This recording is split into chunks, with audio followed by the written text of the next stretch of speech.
가는 길에 주의 평강이 있으리.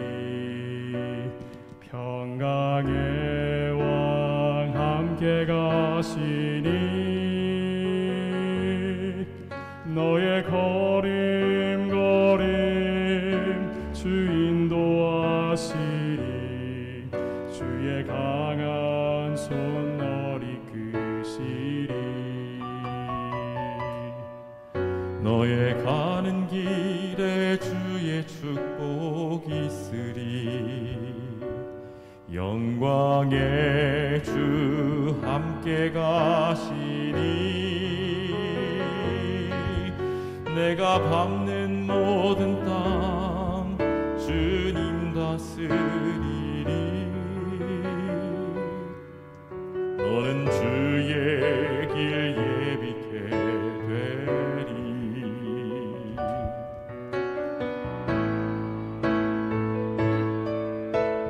주님 나라 위하여 길 떠나는 나의 형제여, 주께서 가라시니 너는 가라. 주의 이름으로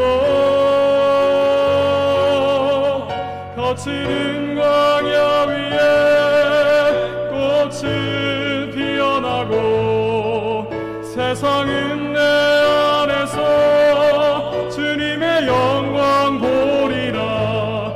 강하고 담대하라. 세상 이기신 주 늘 함께 너와 동행하시며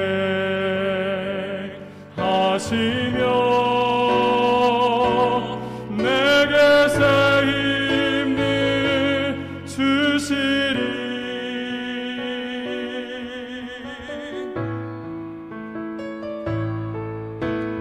주님 나라 위하여 길 떠나는 나의 형제여, 주께서 가라시니 너는 가라. 주의 이름으로 거칠은 광야 위에 꽃은 피어나고 세상은 내 안에서 주님의 영광 보리라. 강하고 담대하라. 세상 이기신 주 늘 함께 너와 동행하시며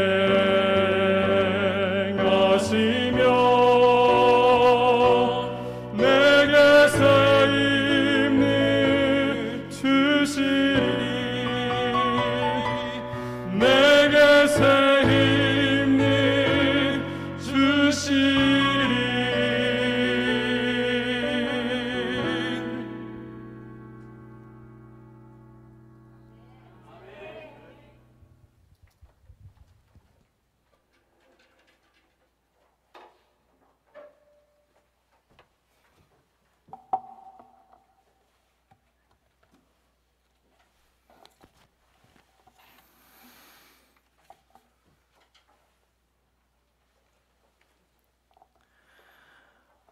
오늘도 주님께서 저희에게 새 힘을 불어 넣어주시고 우리를 파송하사 세상의 아름다운 빛으로 삼아주신 것에 대하여 감사드립니다. 오늘도 그 아름다운 순환이 우리의 삶을 더욱 밝고 아름답게 만들어주시기를 예수님의 이름으로 축원드립니다. 우리는 행복실천의 달로 이번 한 달을 보내고 있습니다. 행복을 실천하기 위하여 여러 가지 발걸음을 걸어왔고요. 지난주에는 또한 우리가 할 수 있는 딥나세라, 양보의 양보를 마지막으로 미뤄두어 할 수 있는 아름다운 선택들에 대해서 생각해 보며 또 심지어 문서 선교에 대한 사명까지도 함께 생각해 보았습니다. 오늘 우리는 선순환의 미학으로 만든 천국이라는 제목을 가지고 행복 공동체를 함께 생각해 보고자 합니다. 사실 우리가 행복을 이끌어 가는 데 있어서 가정과 이웃, 사회와 관련된 여러 가지 공동체가 있지만 정말 중요한 공동체가 있습니다. 이 공동체는 단순히 이 땅에서만 유지되는 공동체가 아니라 남편도 아내도 형제도 친구도 다 어느 순간에는 그 관계가 바뀌어질 수 있지만 하늘까지도 함께 이어지게 되는 귀한 공동체가 있습니다. 바로 주님의 이름으로 모여있는 교회라는 공동체인데요. 이 공동체는 우리가 저 하늘에서도 하나님 아래 한 형제 아래 되음을 상징하고 있는 아주 중요한 공동체입니다. 이 공동체엔 나이도 관계없고요. 그리고 여러 가지 성별도 또 노소도 관계없이 하늘에 갔을 때는 다 평등하게 되는 귀한 공동체이기도 합니다. 우리는 이 공동체가 소중하다는 것을 알고 그래서 모입니다.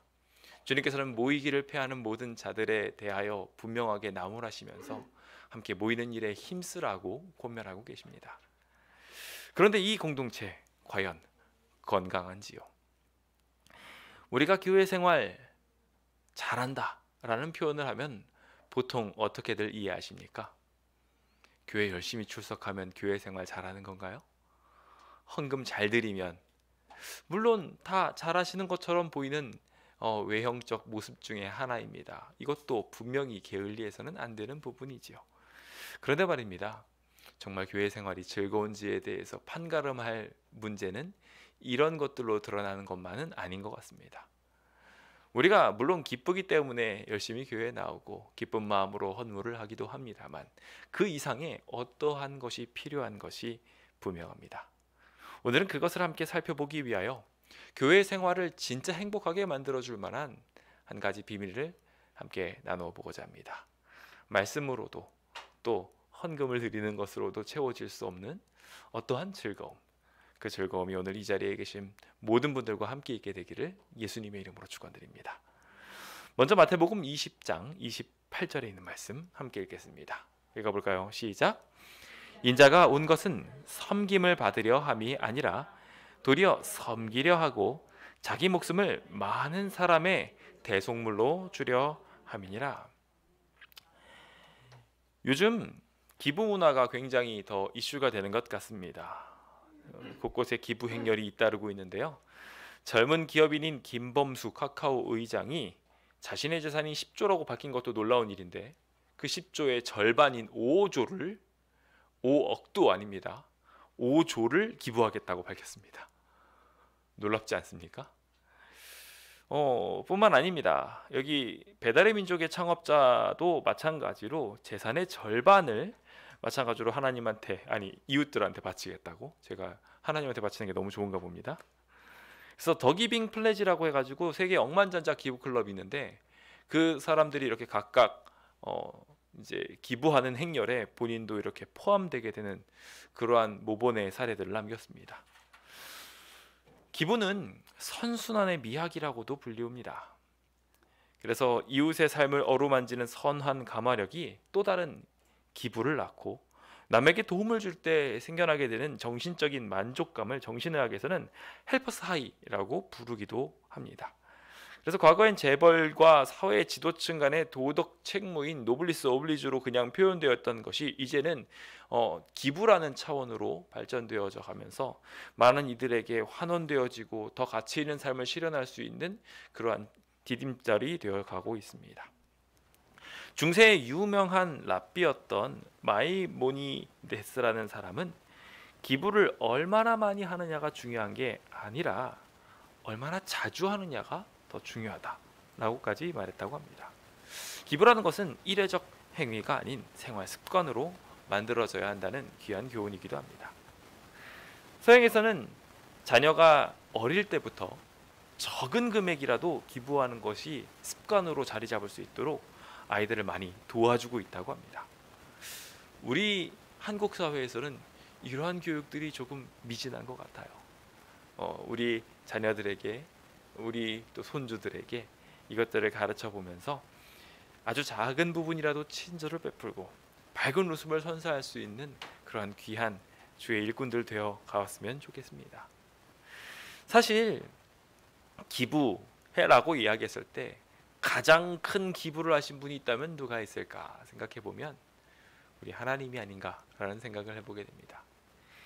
우주에서 가장 큰 기부를 하신 예수님, 그분은 하나님이셨지만 피조물들을 위하여 그 하나님의 신분을 내어버리시고 자신의 모양을 낮추시기를 마구간에 태어나실 만큼 바닥까지 낮추시고 희생과 봉사로 기부의 삶을 살아가셨으며 심지어 마지막에는 죽기까지, 즉 목숨까지 다 주고 가신 분이 바로 우리의 예수님이십니다. 주님께서는 오늘 본문에서도 이야기한 것처럼 섬김을 받으려 함이 아니라 섬기기 위하여, 모든 것을 다 주기 위하여 이 땅에 오셨다고 분명하게 말합니다.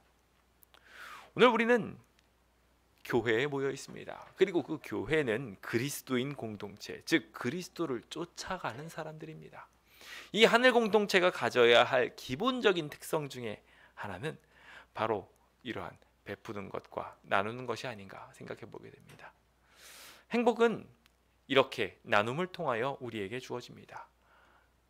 그 나눔의 방향성을 우리가 잘 정하고 우리가 그 일들을 위하여 하나하나 실천해 나가게 될 때 비로소 그것이 진정한 행복으로 자리 잡게 됩니다. 그렇다면 이 행복과 나눔은 어떤 방식으로 이루어지면 참 좋을까요? 저희가 실물 교훈을 통하여 볼 수 있는 이야기 중에 이런 이야기가 있습니다. 세상에 대한 우리의 사명은 자신을 섬기고 우리 자신을 기쁘게 하는 것이 아니라 우리는 죄인을 구원하는 일에 하나님과 협력하는 것을 통하여 그분을 영화롭게 해야 한다라고 기록하고 있습니다. 즉 행복을 실천하기 위한 방향성 중에 교회가 가지고 있는 특수성, 그리고 교회가 가지고 있는 위대한 사명을 우리는 생각해 보게 될 때 우리가 나누어 주는 그 모든 일들이 방향성에 꼴지어질 분명한 목표로서 이 어린 영혼들, 한 가정에서 마치 아이들이 부모에게 보살핌을 받는 것처럼 아직 하나님을 잘 알지 못하고 성장해 가야 하는 사람들, 그래서 주님 안에 더욱 성인이 되어야 하는 모든 사람들에게 이러한 귀한 일들이 이루어져야 되지 않을까라는 생각을 해보게 됩니다. 가정이 어떻게 하면 행복해지는가 하고 보면은 자녀를 위하여 희생하고 그것을 통하여 한 마음과 한 뜻이 되게 될 때 비로소 하나로 뭉쳐지게 되는 것을 보게 됩니다. 오늘 교회도 마찬가지로 그 아름다운 성장을 이루기 위해서는 새신자 정착, 새신자 양육, 그리고 사실 꼭 새신자로만 국한 지을 필요가 없습니다. 신앙생활을 하면서 신앙의 모습이 처음 된 자가 나중 된 자보다 늦어지는 경우들이 종종 있거든요. 그렇게 되어 신앙이 바닥으로 내리꽂혀진 잃어버린 바 된 양들, 그런 모든 이들을 위하여 우리가 사랑을 나누고 그것을 실천하는 행복 공동체가 된다면 우리는 이 공동체를 조금 더 아름답게 만들어갈 수 있지 않을까 생각해 보게 됩니다. 그렇게 될 때 우리는 이 공동체의 불화를 비로소 없앨 수 있습니다. 왜 그런가 잠깐 생각해 볼까요? 만약에 어떤 이가 잔뜩 뿔이 나서 왔다고 생각해 봅시다. 우리의 공동체에 어떤 이가 그런 상태가 놓였습니다. 그렇다면 그 순간 그는 그 공동체 전체 중에서 가장 연약한 사람이 된 것입니다. 그렇다면 그 가장 연약한 사람을 위하여 우리 공동체가 함께 연합하여 일하게 된다면 그 불화가 공동체 전체에 퍼지게 될까요? 아니면은 그 불화가 이 안에 들어왔을 때 사그라들게 될까요?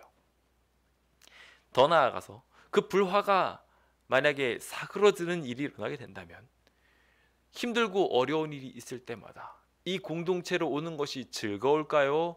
아니면 이 공동체로 오는 것이 싫어질까요? 우리 하늘 공동체는 오고 싶은 곳이 되어야 합니다. 다른 어떠한 곳보다도 꼭 오고 싶은 곳이 되어야 합니다.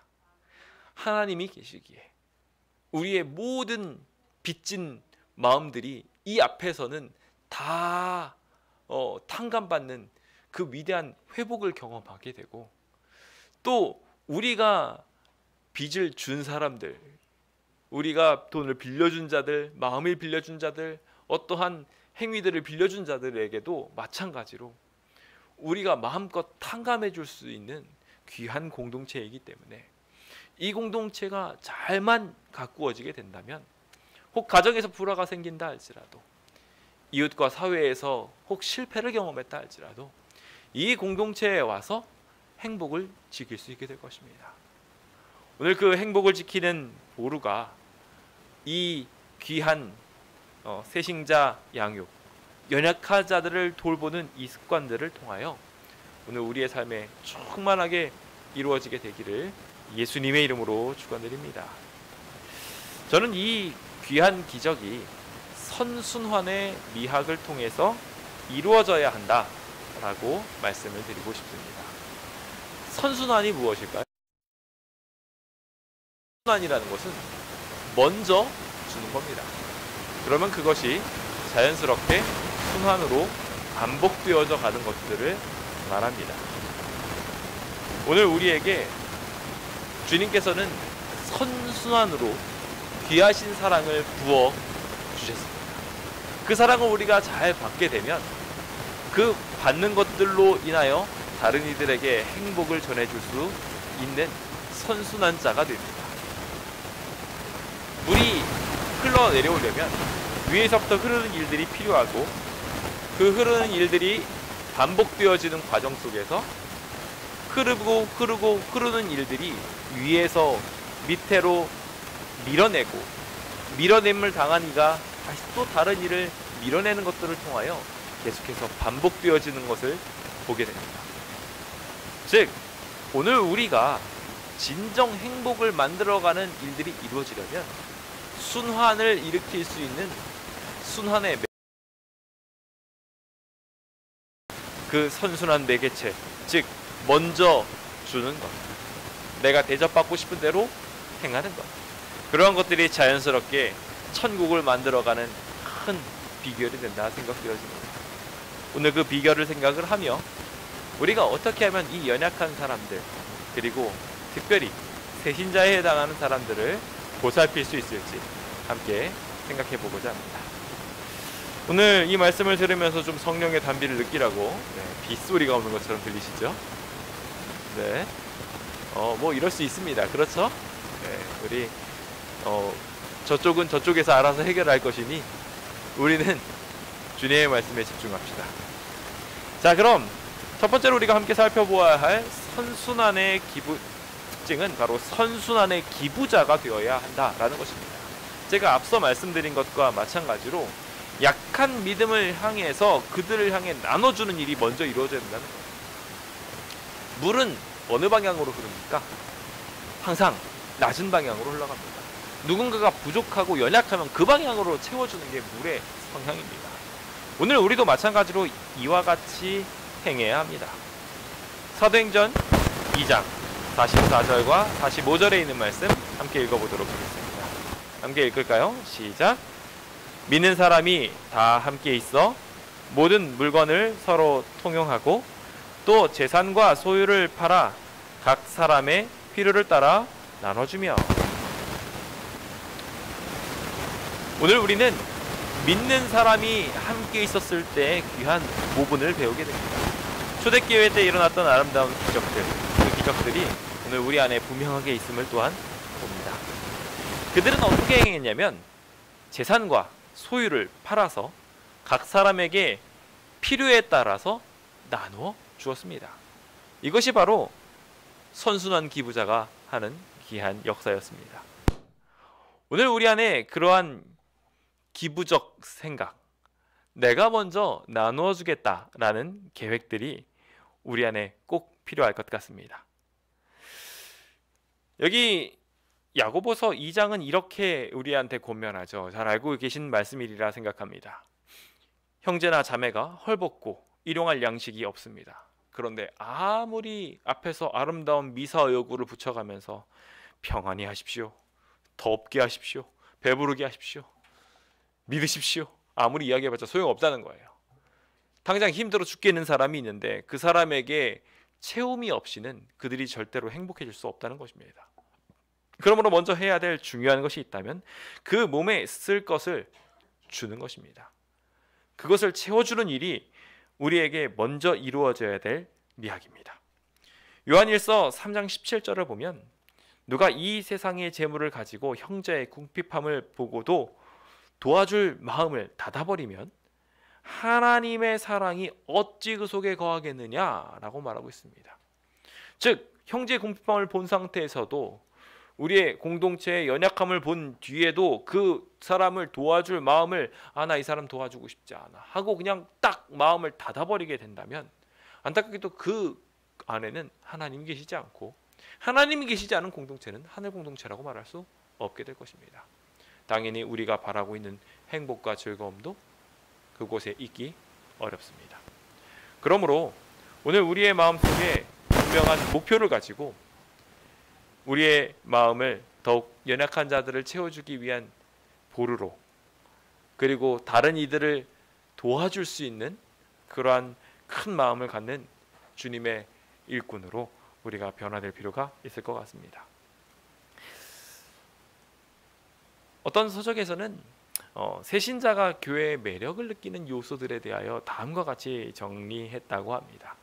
이것은 그냥 단순히 새신자에 대한 이야기들 뿐 아니라 우리가 연약한 자가 되었을 때 마찬가지로 누가 그들을 편하게 만들 수 있고 이 교회가 어떻게 하면 편안하게 느껴질 수 있을까에 대한 키워드가 될 만한 그러한 가르침입니다. 어떤 것들이 있을까요? 크게 세 가지를 꼽아보자면 첫 번째로 편안함이 느껴져야 된다는 것입니다. 가끔 무슨 문제가 생기셔가지고 교회를 참석하지 못하시는 분들이 있습니다. 그런 분들에게 제가 전화를 해보면 대부분 느껴지는 것이 있는데 전화를 안 받으십니다. 기본적으로 무슨 자신이 문제가 있어 교회가 안 나와서 전화를 안 했구나라는 생각 때문에 마음이 부담 때문에 전화를 피하시는 것 같아요. 그 부분이 왜 그렇게 될까 하고 생각을 해보니 느껴지는 겁니다. 교회에 안 나와서 닥달을 하기 위해서 전화를 했구나 라고 생각하실 수도 있겠다는 생각이 들어요. 먼저 느끼게 해야 되는 부분은 바로 이것이 아닌가 싶습니다. 편안함입니다. 실제로 그래서 주변 사람 중에 좀 편하다고 생각하는 사람에게 부탁을 하면 그 사람에게는 전화가 가고 연락이 닿습니다. 잃어버리면 된 사람들에게 마찬가지로 이루어지게 되는 일들이 바로 이러한 일들 속에서 이루어지는 일들이 아닌가 생각을 해봅니다. 교회에 처음 왔을 때 그 어색함을 무너뜨리도록 우리가 해야 될 일들이 있습니다. 연약한 자들이 있을 때 관심과 배려로 그들을 대해주는 것입니다. 그것이 오늘 우리의 마음속에 마음문을 여는 진정한 비결이라는 것을 꼭 기억하게 되었으면 좋겠습니다. 두 번째 새신자가 매력을 느끼는 것 중에 하나는 감동을 주는 것입니다. 연약한 자가 되면 될수록 작은 일에도 더 큰 감동을 느낍니다. 힘들고 어려울 때 그것을 조금이라도 더 도와주는 것만으로도 그들은 변화된 마음을 갖게 되죠. 그들이 원하는 바가 뭔지, 불편함은 무엇인지, 영적으로 정신적으로 필요한 바는 무엇인지 알고 충족시켜주게 된다면 그것으로 말미암아 그들은 이 공동체를 더욱 크게 매력을 느끼게 된다는 것입니다. 그리고 마지막으로 교회의 본연의 목적을 발견할 수 있는 굉장히 중요한 일이라 하는 것입니다. 오늘 우리에게 그 귀한 사명이 있다면 십자가의 복음을 전하는 것 아니겠습니까? 구원을 정하는 것. 그것이 오늘 우리에게 꼭 있게 되기를 예수님의 이름으로 축원드립니다. 오늘 우리가 이 일들을 잘 수행하기 위해서 하나님께서 우리한테 주신 사명, 복음을 전하고 복음 안에 주의 백성들을 정착시키는 것, 그것들을 우리 모두 목표로 삼고 꿈으로 삼으로 함께 기도하게 되기를 소망해 봅니다. 계속해서 우리 새신자 정착을 위해서 연약한 자들을 도와주기 위해서 할 만한 십계명이 있습니다. 이 십계명도 오늘 우리가 한 번씩 읽어보면은 주변에 연약한 사람들을 도와주기 참 좋아질 것 같다는 생각이 듭니다. 함께 읽었으면 좋겠는데 속으로라도 함께 따라 읽어보시기 바랍니다. 첫 번째, 위로, 칭찬, 그리고 격려하는 분위기를 만들어라. 아무개 뭐 이거 틀렸어 이런 이야기가 아니라 아니야 잘했어 수고했어 이런 분위기가 되는 것입니다. 그것이 모든 연약한 자들을 도와주는 첫 번째 열쇠라는 것을 꼭 기억하십시오. 두 번째, 예배 후 10분 동안은 새신자를 절대로 혼자 있게 하지 말라는 것입니다. 물론 예배 전에도 그렇게 해야 되겠지만 예배가 끝나고 난 뒤에 더 신경 쓰면 좋습니다. 예배가 마치고 난 뒤에 사랑을 실천할 수 있는 최고의 기회니까 봤을 때 오늘 누가 가장 힘들어 보이는지 보시고 그들 옆에 탁 붙어가지고 사랑을 나눠주십시오. 또한 따뜻한 마음을 표현할 줄 아는 사람들이 새신자와 긴밀하게 연결될 수 있도록 그것들을 구성할 필요가 있습니다. 어떤 분들은 이런 표현을 잘 못하시는 분들도 있을 수 있어요. 천성적으로. 그렇다면 그런 사람들보다 더 사랑을 잘 표현하는 사람들이 일단 곁에 있어서 도와주고 그 다음에 진국을 표현할 수 있는 그러한 분들도 옆에서 같이 있게 된다면 큰 힘이 될 것이라 생각이 됩니다. 오늘 그 일들을 위하여 돌볼 후원자 양육 프로그램이 필요합니다. 새신자도 중요하지만 그들을 돌볼 후원자에 대한 변화가 굉장히 필요하다고 이 새신자가 정착하기 위한 10계명 중에 하나는 우리한테 말하고 있습니다. 즉 여러분들에 대한 케어도 굉장히 중요하다는 것입니다.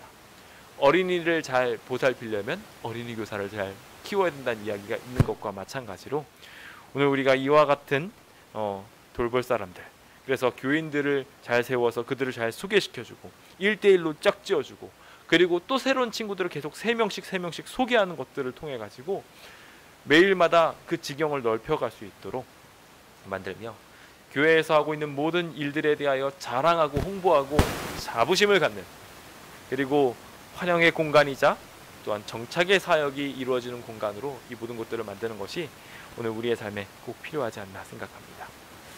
부디 이 귀한 선순환을 이루는 기부자로서 여러분들이 하실 수 있는 작은 일들을 한번 생각해 보았으면 좋겠습니다. 헌금을 드리는 것도 분명히 주님을 위한 헌신이라 할 수 있겠지만 거기서 끝이 아니라 우리가 해야 할 것은 더 나아가 우리가 받은 시간과 재능들을 하나님 앞에 드리는 것입니다.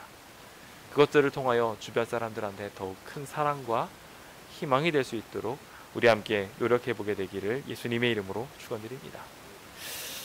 두 번째로 우리가 이 공동체를 더욱 행복하게 할 비결이 필요합니다. 그냥 단순히 주기만 하면요 안타깝게도 효율성이라는 게 떨어져 버립니다. 그래서 필요한 게 있어요. 연구를 해야 됩니다. 그래서 사랑하는 관계도 그냥 무조건 사랑하는 게 더 매력적인가요? 아니면 적당하게 밀고 당기고 그게 더 매력적인가요? 네.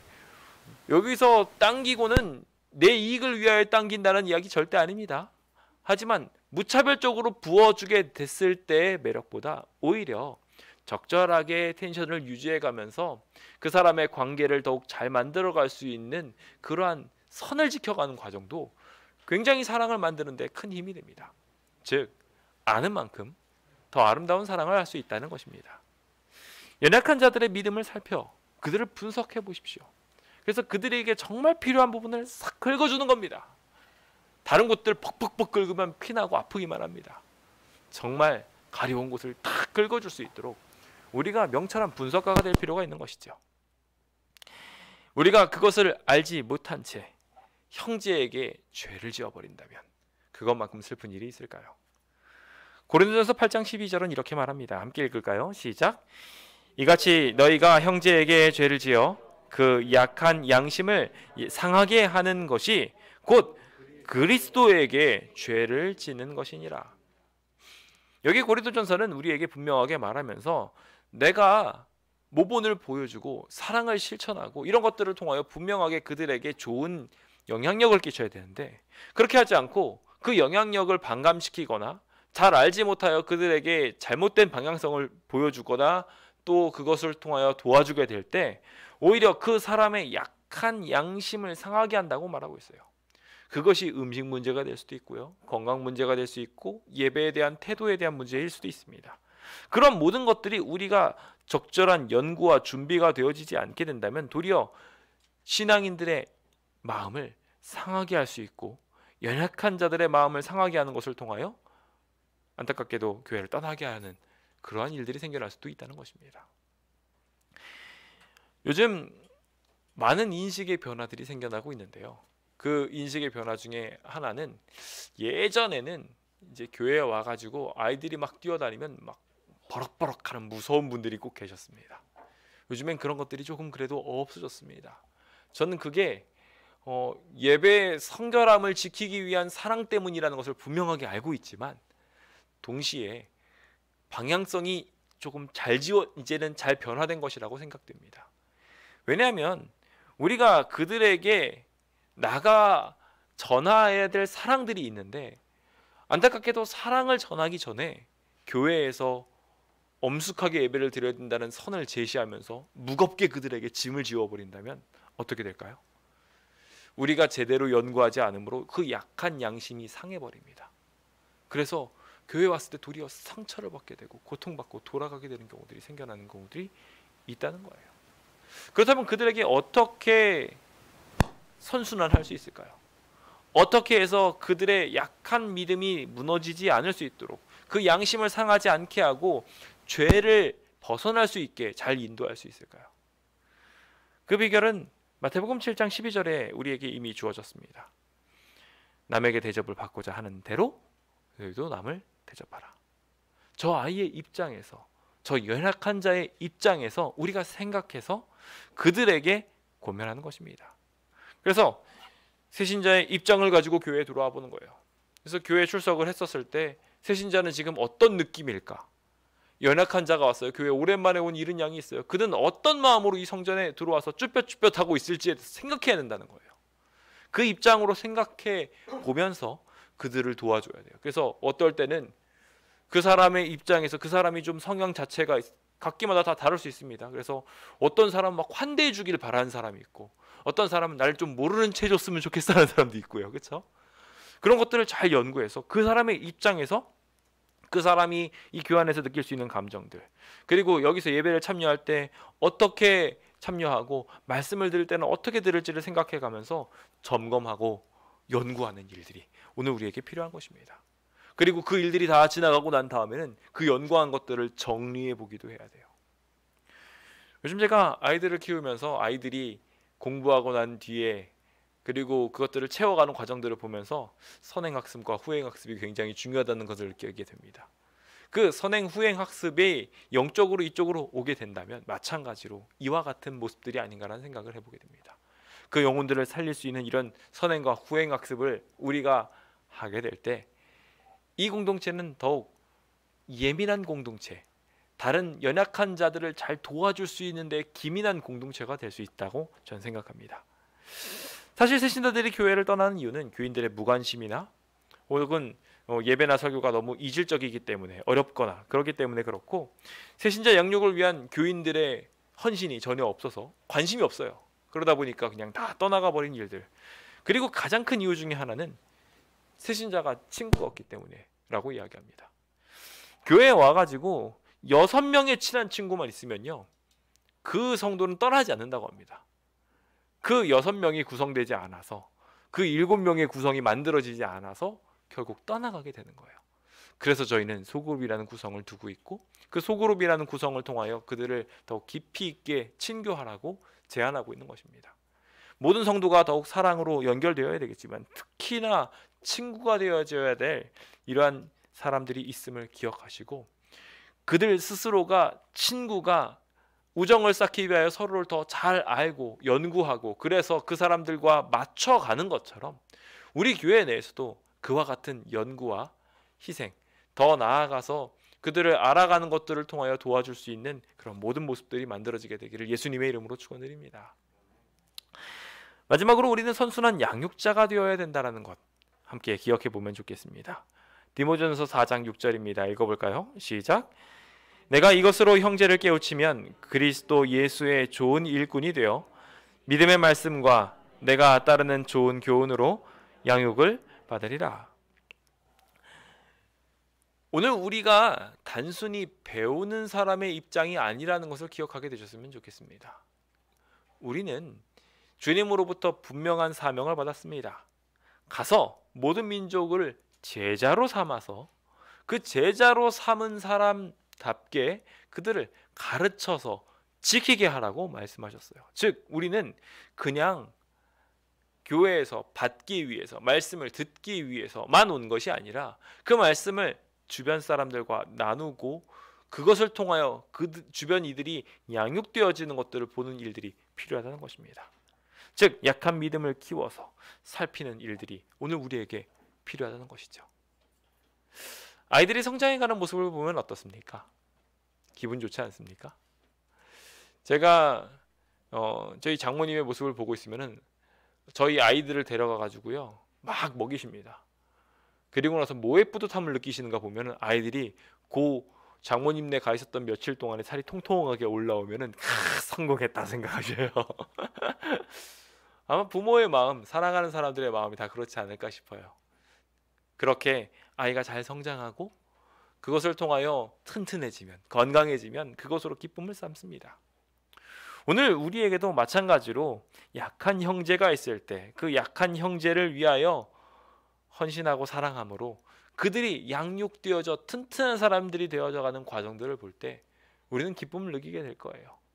아이들의 키가 쑥쑥 자라가는 모습을 보며 기뻐하듯 그들의 신앙이 쑥쑥 자라는 모습을 보고 우리도 자연스럽게 우리 공동체가 기뻐지고 즐거워지게 될 것이라는 것입니다. 안타깝게도 많은 교회들이 예를 들어서 침례까지는 열정적으로 막 이렇게 하는 것 같다가 그 이후로의 진정한 성장은 무관심하게 되는 경우들이 꽤나 많습니다. 그렇게 되는 가장 큰 이유 중에 하나가 내가 가르치는 사람이라는 생각을 안 해서예요. 내가 가르치는 사람이라는 것을 생각하는 일이 계속 필요한데 침례의 과정까지는 목회자가 아무래도 다 관여할 수 있지만 그 이후 과정은 성도들이 함께 이 일들을 만들어가야 되는 일이거든요. 그래서 과정 공부도 우리 성도님들이 각각 진행할 수 있도록 만들어진 것이며 그것도 교사 한 사람의 역량으로 왔다 갔다 하지 않게 하기 위해서 토의식으로 진행하게 합니다. 그래서 각 사람들이 자기가 느끼고 경험한 것들을 나누는 것들을 통하여 모두가 양육자가 되어져 가는 것이 오늘 우리가 가지고 있는 하늘 공동체의 특징 중에 하나입니다. 그런데 안타깝게도 많은 이들이 내가 뭘 가르치고 내가 뭘 전할 수 있느냐고 이야기하면서 교회에 와서 나갈 때까지 신앙생활을 해야 공동체를 구성해 하늘나라 가기 직전까지도 어쩌면은 입을 굳게 다물고 계속 마치 사해바다와 같이 물을 받기만 한 일이 생겨나게 될 수 있다는 생각도 듭니다. 이제는 그렇게 될 때 우리 안에 있는 생수가 썩을 수 있음을 기억하게 되셨으면 좋겠습니다. 물은 순환할 때 비로소 건강해집니다. 행복해집니다. 이 공동체가 행복해지려면 마찬가지로 우리가 양육자로서 선순환할 필요가 있다는 것이죠. 그 일을 위하여 먼저 첫 번째로 제안하는 것은 제자관계입니다. 1대1의 양육이지요. 제가 오고 난 뒤로부터는 다 제가 이 양육관계를 만들어 드렸습니다. 우리가 흔히 침례를 받았을 때 옆에서 열심히 도와주신 분 한 분을 선정을 해서 영적 후견인 제도를 진행하고 있습니다. 그는 뒤에서 도와주면서 그 신앙생활들을 잘 이끌어갈 수 있도록 만드는 교사가 됩니다. 주님을 따라가는 제자로서 다른 일을 제자 삼아 이끌어가야 될 사람이 바로 그 사람인 것이죠. 제가 의정부교회에 있다가 여기 이곳으로 오게 됐을 때 한동안 의정부가 힘들다는 얘기를 들었습니다. 그러다가 어느 순간 갑자기 의정부교회가 폭발적으로 성장한다는 얘기를 들었어요. 이게 어떻게 된 걸까 하고 곰곰이 생각해서 궁금해가지고 살폈습니다. 그 이유가 무엇인가 했더니 그 전까지 시스템은 약간 목회자가 뭔가를 해나가는 시스템이었는데 그 시스템이 바뀌어서 그 이후로부터 어떤 집사님이 공부를 가르치기 시작하신 거예요. 성경 공부를.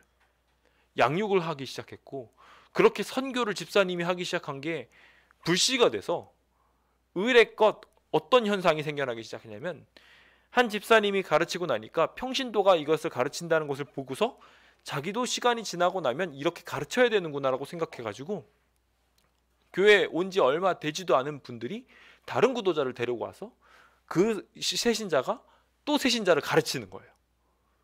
즉 영적 재생산이 이루어지는 것, 예수님께서 우리한테 명령하신 것처럼 제자가 제자를 삼는, 복을 누리라는 생육과 번성의 축복이 그 의정부교회에 있다는 것을 발견하게 되었습니다.